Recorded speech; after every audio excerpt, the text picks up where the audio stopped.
Anda kembali menyaksikan debat publik ketiga pasangan calon gubernur dan wakil gubernur Nusa Tenggara Timur pemilihan tahun 2024. Hadirin dan pemirsa, pada segmen kedua ini, calon gubernur akan menjawab pertanyaan yang telah dibuat oleh tim panelis. Selain menjawab pertanyaan, masing-masing calon gubernur juga diberi kesempatan untuk menanggapi jawaban dari calon gubernur lainnya. Dan untuk memastikan debat berlangsung adil, pertanyaan masing-masing subtema akan diundi. Panelis akan mengambil pertanyaan dari fishbowl subtema. Di dalam fishbowl subtema akan ada bola bertuliskan A atau B. Lalu panelis akan mengambil pertanyaan dari fishbowl A atau B. Kepada ketiga calon gubernur, kami persilakan untuk maju ke depan podium.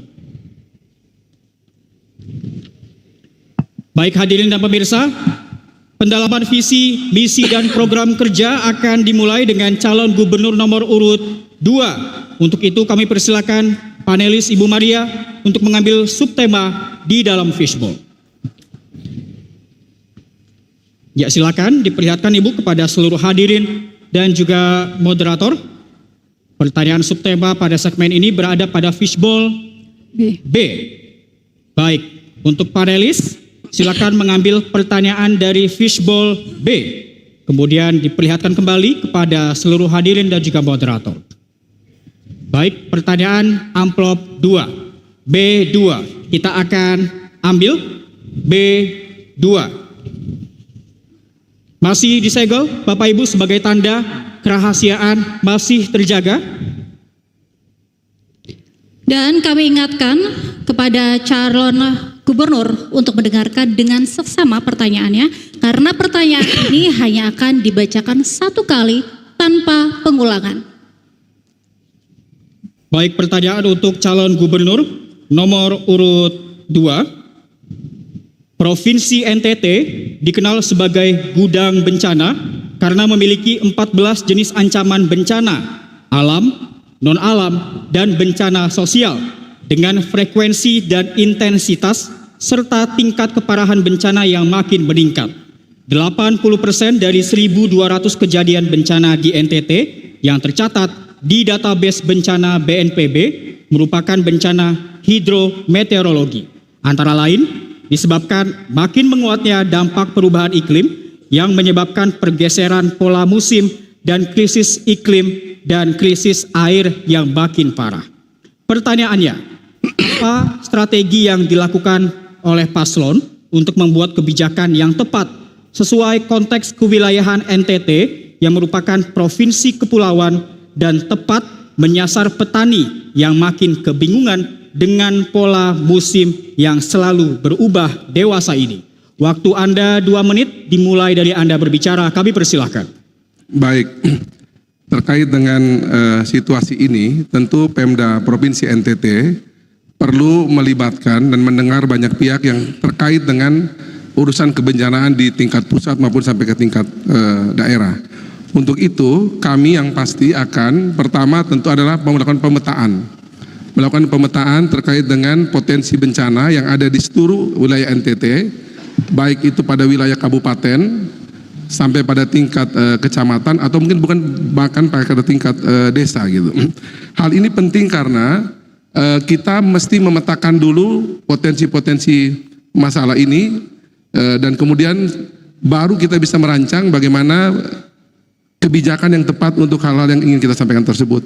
Tentu terkait hal ini kami masih bekerja sama dengan pihak BNPB, dengan pihak BPBD tingkat provinsi dan tingkat 2, dan tentu teman-teman NGO kampus yang memang terkait dengan masalah tersebut. Yang kedua, tentu kita juga harus mulai mempersiapkan infrastruktur yang memang tahan terhadap kebencanaan tersebut, sesuai dengan karakter persoalan yang ada di setiap daerah yang sudah kita lihat tersebut. Dan yang ketiga terlalu pentingnya adalah membangun kesadaran terkait dengan bagaimana masyarakat di wilayah tersebut juga itu menyadari betul bahwa di daerahnya itu ada potensi bencana yang harus kemudian diantisipasi dengan cara tertentu, yang membuat juga mereka akhirnya juga bisa melakukan mitigasi baik bersama maupun juga secara sendiri dengan lingkungan sekitarnya. Tentunya terakhir adalah dengan kelompok rentan. Kami pastikan juga nanti untuk kelompok-kelompok rentan juga harus dipersiapkan dengan baik, karena pada saat kebencanaan itu kita terkadang lupa dengan kelompok difabel, anak-anak, perempuan, atau juga bahkan dengan kelompok orang tua, lansia yang juga perlu mendapat perhatian khusus. Kami kemarin baru dari lokasi bencana di Flotim dan di Sika, kami lihat juga memang ini penting untuk kita antisipasi ke depan. Terima kasih. Baik. Ya, waktu habis. Terima kasih. Selanjutnya kami persilakan calon gubernur nomor urut 3 untuk menanggapi jawaban dari calon gubernur nomor urut 2. Waktunya 1 menit dimulai dari Anda berbicara, kami persilakan. Ya. Kalau saya melihat pertanyaan tadi, kalau tidak salah itu menyangkut petani. Ya, yang ada perubahan iklim dan mengacaukan sistem pertaniannya. Ya, pertanyaan tadi belum masuk menyinggung petani. Ya, ini masukan saja dari saya. Bahwa pemikiran yang komprehensif untuk kebencanaan yang menyangkut juga dengan pertanian. Salah satu contoh ini bahwa kita pemanfaatan sumber daya air untuk tujuan irigasi harus mengedepankan pertimbangan risiko. Bencana landsliding yang punya kita biasanya ini membuat irigasi kita banyak yang jebol, tembok-temboknya rusak. Kemungkinan kita bisa menggunakan tambahan teknologi Pak Melki, menggunakan geomembran yang anti pecah dan lain-lain. Dan itu bisa kita pakai untuk membantu sistem irigasi yang menjamin petani mendapatkan akses air. Ini hanya tambahan saya aja. Terima kasih. Baik, terima kasih paslon nomor 3. Selanjutnya waktu 1 menit untuk paslon nomor urut 1, kami persilakan. Semuanya harus dimulai dari perencanaan pembangunan yang punya perspektif penanggulangan bencana dan pengurangan resiko bencana. Yang kedua, perlu identifikasi sebagai suatu bentuk pemetaan sumber-sumber ancaman bencana itu muncul dari mana. Lalu perlu juga kita ketahui masyarakat siapa saja yang punya potensi mengalami kerentanan sebagai dampak dari bencana ini. Terkait dengan petani tadi dan juga peternak, itu ada satu program misalnya, asuransi petani dan peternak. Pemerintah provinsi harus bisa mengakses kegiatan ini di Kementerian Pertanian sehingga ketika terjadi gagal panen, gagal tanam, banjir, kekeringan, mereka mendapatkan ganti ruginya. Kata kuncinya kita harus membangun edukasi dan waspada pada bencana. Terima kasih. Selanjutnya kami persilakan kembali calon gubernur nomor urut 2 untuk merespon tanggapan 2 calon gubernur yang telah dikemukakan. Waktu dia 1 menit dimulai dari Anda berbicara, kami persilakan. Prinsipnya saya pikir kami saling melengkapi, tidak ada perbedaan prinsipil yang terjadi.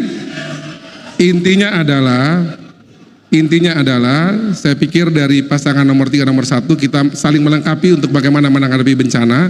Tidak ada perbedaan prinsipil, tapi yang pasti dalam menghadapi kebencanaan, bangsa ini sudah punya protap yang sudah dilakukan dari berbagai bencana. Kita punya namanya tanggap darurat, kita punya rekonstruksi, kita punya rehabilitasi, yang pasti untuk semua jenis bencana di tanah air ini, bangsa ini sudah punya berbagai macam perencanaan dan juga penanganan bencana. Dan yang pasti untuk berbagai jenis segmen yang ada di masyarakat kita, entah itu petani, peternak, nelayan, buruh dan sebagainya itu, yang pasti semuanya secara umum ada sentuhan programnya, secara khusus juga melalui dana yang biasa dipakai untuk bencana itu juga pasti akan dilakukan juga untuk membuat mereka bertahan di dalam menghadapi situasi bencana dengan baik. Terima kasih.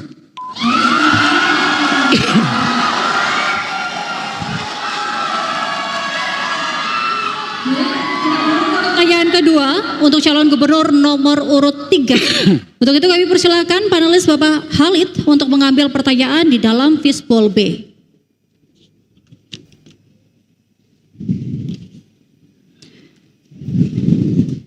Baik Bapak, silakan diperlihatkan ke seluruh hadirin dan moderator. Pertanyaan dari amplop B3. Baik, kita akan buka pertanyaan dari amplop B3. Masih disegel Bapak Ibu? Izinkan saya untuk membuka. Ya, kami ingatkan para calon gubernur untuk mendengarkan dengan seksama karena pertanyaan hanya akan dibacakan 1 kali tanpa pengulangan.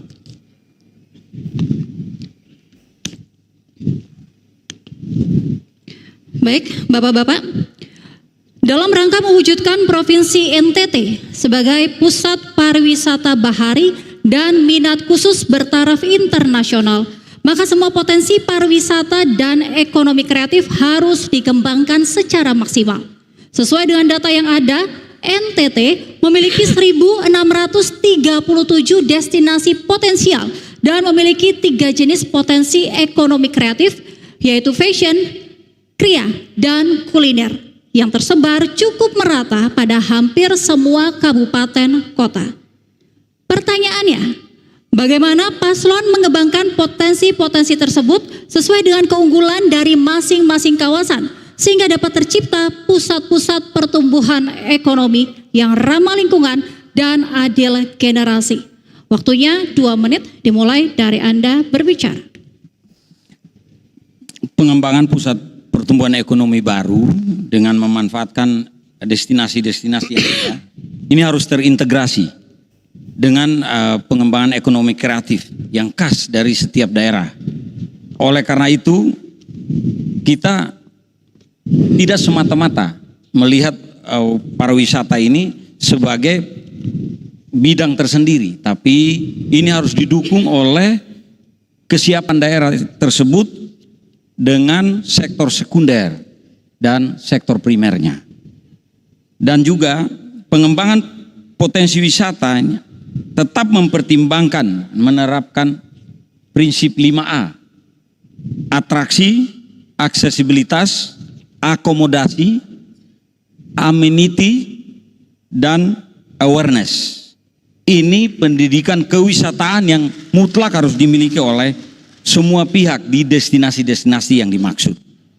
Kemudian membangun jaringan wisata yang inklusif, tidak saja di wilayah NTT, tapi juga kita terintegrasi dengan NTB, Bali, bahkan dunia. Ini penting, didukung dengan apa? Kegiatan-kegiatan seperti festival budaya. Kita memiliki festival yang ada di Sumba, ada di Flores, ada di Timor. Hari ini pacuan kuda sudah hampir punah kita di Timor ini. Kita akan munculkan kembali seperti itu. Kemudian ke depan kita harus tahu bahwa pariwisata ini adalah prime mover daripada ekonomi kita. Tidak bisa bergerak sendiri, harus ditopang oleh industri olahan, agrobisnis untuk mendukung supply chain yang selama ini capital flight ternyata dan dimiliki justru oleh daerah luar, bukan oleh NTT. Dengan menyambut itu maka ekonomi kita akan bangkit dengan cepat. Waktu Demikian. habis. Baik.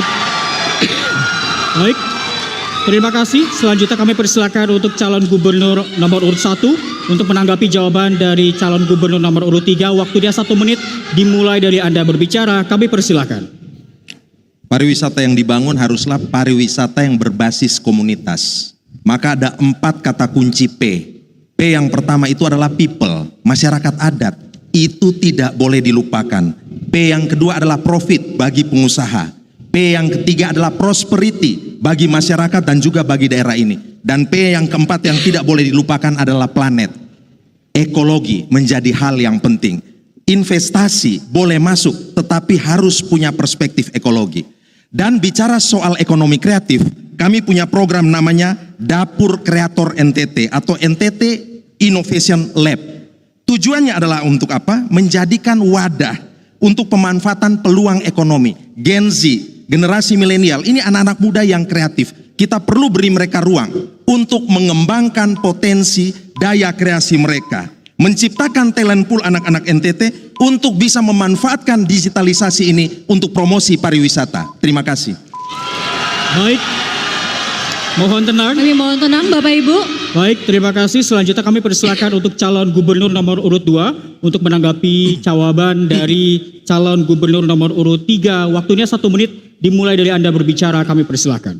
Baik, kami pikir yang terpenting adalah kita harus mempersiapkan para pelaku pariwisata di daerah-daerah yang akan kita kembangkan ini untuk mereka menjadi pelaku dan juga bisa menjalani berbagai rantai bisnis pariwisata itu dengan baik.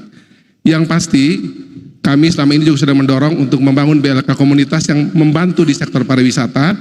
Selama ini juga kami sudah mendukung UMKM untuk bisa mensupport juga di sektor pariwisata, dan juga tentu bekerja sama dengan berbagai lembaga terkait, Badan POM untuk sertifikasi biar mereka bisa dinilai untuk bisa masuk di industri, di pasar di luar. Tentu kami mendorong agar seluruh masyarakat di daerah pariwisata tersebut juga mereka bisa masuk dalam rantai bisnis pariwisata yang ada di daerah tersebut. Bagaimana bentuknya tentu ini akan disiapkan oleh tim kami agar nanti mata rantai bisnis pariwisata itu juga betul-betul memberikan kesejahteraan bagi masyarakat lokal di situ. Terima kasih. Baik, terima kasih paslon nomor urut 2. Selanjutnya kami persilakan calon gubernur nomor urut 3 untuk merespon tanggapan dari 2 calon sebelumnya yang sudah dikemukakan. Ya. Waktunya 1 menit, dimulai dari Anda berbicara, kami persilakan. Pertumbuhan agrobisnis yang terjadi sekarang ini masih sangat lemah, sehingga pada kenyataannya 87% dari suplai untuk konsumsi hotel-hotel dan restoran-restoran di Manggarai Barat itu datangnya dari Surabaya. Jadi truk-truk yang datang mengantar makanan pulangnya kosong. Ini sesuatu yang harus kita tingkatkan bersama. Terutama untuk paket siaga nanti, begitu kita mendapat kepercayaan dari masyarakat, maka yang kita bangun pertama adalah sektor primer yang didukung oleh sektor sekunder yang baik. Dan kita pastikan pendidikan-pendidikan vokasi ini akan langsung sesuai dengan potensi lokal yang ada, sehingga akan mendukung kemampuan-kemampuan primer untuk tumbuh dengan cepat, mendukung pariwisata yang ada di Nusa Tenggara Timur. Demikian, terima kasih. Baik, terima kasih.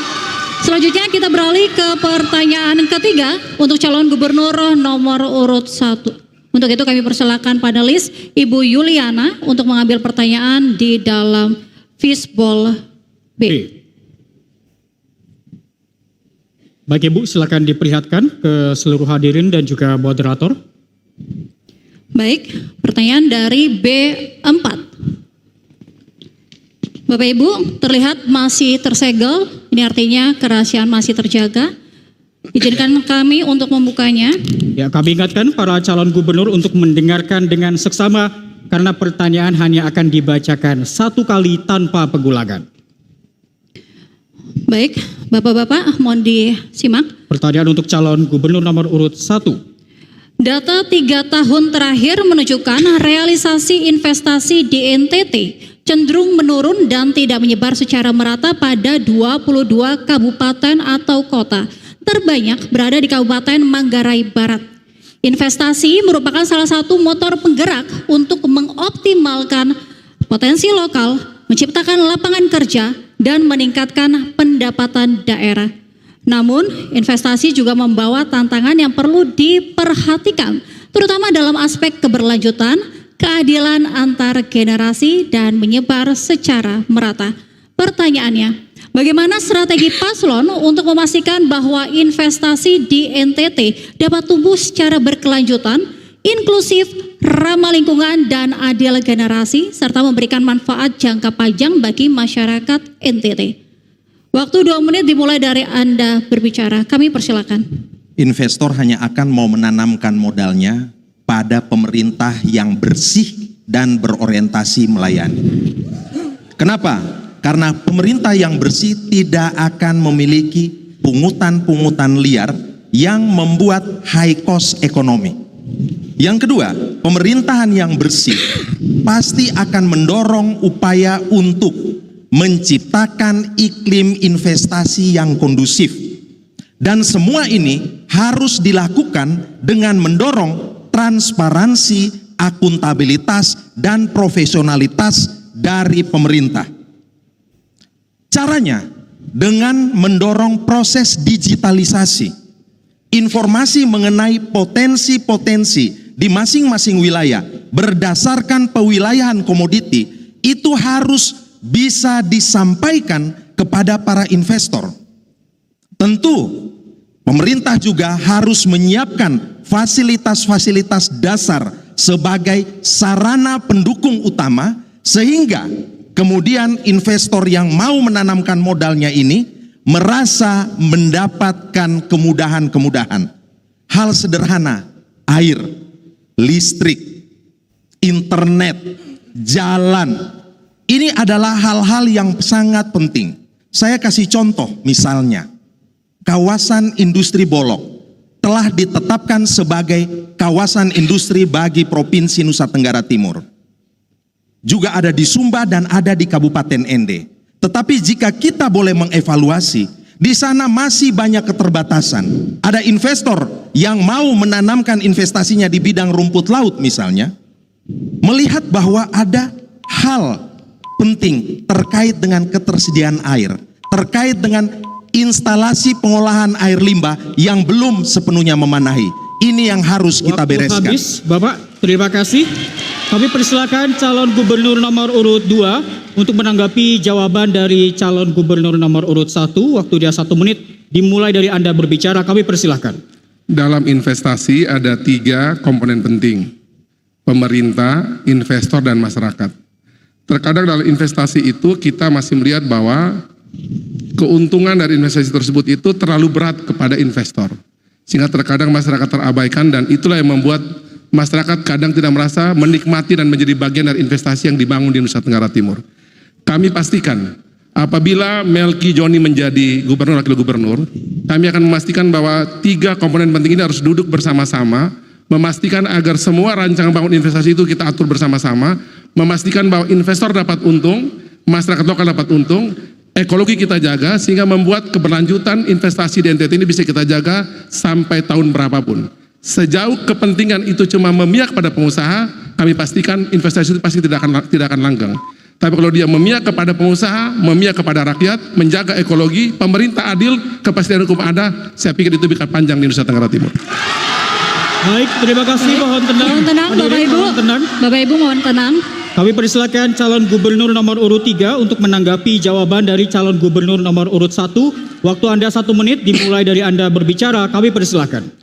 Saya menambahkan yang pertama bahwa relaksasi aturan itu perlu untuk investasi. Belum datang orang sudah rumit dari pintu ke pintu. Itu perlu kita atasi. Kalau perlu pelayanan aktif, pemerintah yang uruskan. Investor datang kerja saja. Begitu. Yang kedua, bahwa kita harus menjamin suplai bahan bakunya kontinu. Kalau tidak investor lari. Itu harus. Jadi sektor primer kita kencangkan juga. Yang ketiga, kita untuk investasi yang besar, kita harus berpikir tentang metode offset lokal. Dari nilai dagang sekian, dia harus membuat investasi smelter atau pabrik sekian persen. Sampai bahkan setelah nilai investasi nilai dagang sudah 200%, maka pabrik harus sudah jadi. Ini ada skema-skema yang harus kita lakukan dalam perjanjian-perjanjian menarik investasi. Kalau tidak, mereka sudah rumit di awal, tidak akan datang. Demikian, terima kasih. Baik, terima kasih. Mohon tenang. Hadirin, tenang, mohon tenang. Bapak Ibu. Selanjutnya kami persilakan kembali calon gubernur nomor urut 1 Bapak Ibu mohon tenang. untuk merespon tanggapan 2 calon gubernur yang telah dikemukakan. Waktu Anda 1 menit, dimulai dari Anda berbicara, kami persilakan. Intinya investasi yang masuk NTT harus diprioritaskan pada investasi yang ramah lingkungan dan ramah pada budaya lokal. Terkait dengan komoditi-komoditi primer, 3 kata kunci. Yang pertama, kapasitasnya atau kuantitasnya harus terjaga supaya pasokannya itu selalu lancar. Yang kedua, kualitasnya, standarnya harus betul-betul tetap bisa dijaga supaya mutunya itu ada.